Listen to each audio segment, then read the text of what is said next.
The Sea Monster. U.S. super submarine aircraft carrier could be held again. During the 1950s, the advent of the atomic age forced the U.S. Navy to look at a number of alternate basing schemes for naval aviation. One such scheme was N1, an enormous nuclear-powered submarine that could launch 8 fighter jets in just under 8 minutes. Although N1 was never built, it's a fascinating look at a ship that could have been. The overwhelming firepower of nuclear weapons against naval forces, demonstrated at Bikini Atoll in 1946, prompted the Navy to consider alternate basing schemes for aircraft. One possibility was making jet fighters amphibious, able to take off directly from the sea, a concept that resulted in the failed Convair XF-2YC Dart. Another, bolder idea, placing aircraft carriers underwater. Dubbed N1, the submarine aircraft carrier concept envisioned using a modified version of the Halibut-class guided missile submarine.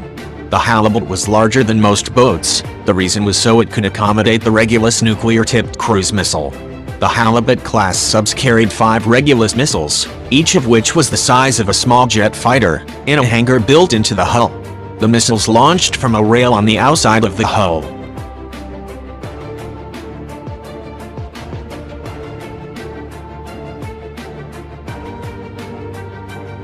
N1 would have been a large submarine, nearly 500 feet long with a beam of 44 feet.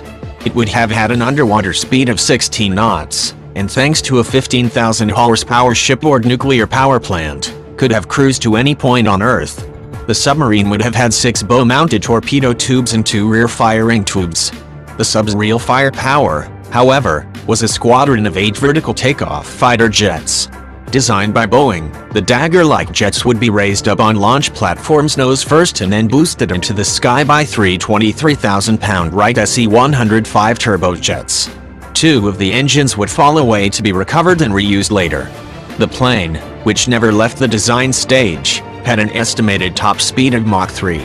Submarine Authority Hi Sutton, author of World Submarines, Covert Shores Recognition Guide, tells Popular Mechanics. The cruise missiles being used at the time were about the same size as a jet fighter, so it makes sense that if a submarine could launch such a missile, then it could launch a jet fighter.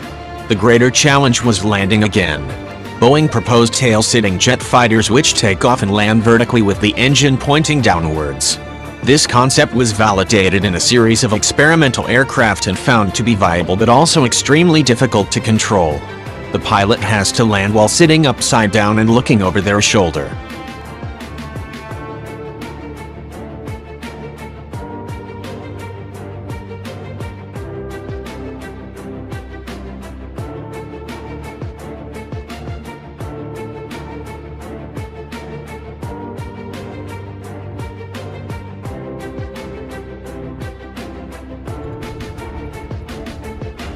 Back in the 1950s, the whole US military was pivoting toward atomic war, and it was in a nuclear conflict the N1 would have been most useful. The N1S wouldn't have been able to send up a useful number of fighter jets for a convention war, but the sub could have surfaced near the Soviet Union or China to launch nuclear-armed fighters from an unexpected direction. Alternately, N1 submarines could sit off the coasts of Asia and Europe and form America's first line of fighter defense against nuclear-armed intercontinental bombers, intercepting them far from the continental United States. The uncertainty about where the aircraft carriers would pop up would have sown doubt in the foe's mind that a surprise nuclear attack against the US was feasible. N1 was a concept ahead of its time.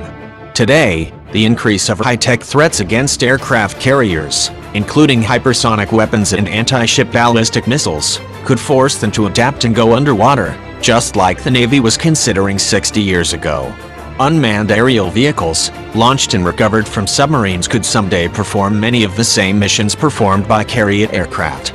The United States already builds drones and submarines far larger than N1, and it may be just a matter of time before it combines the two into a stealthy and lethal package.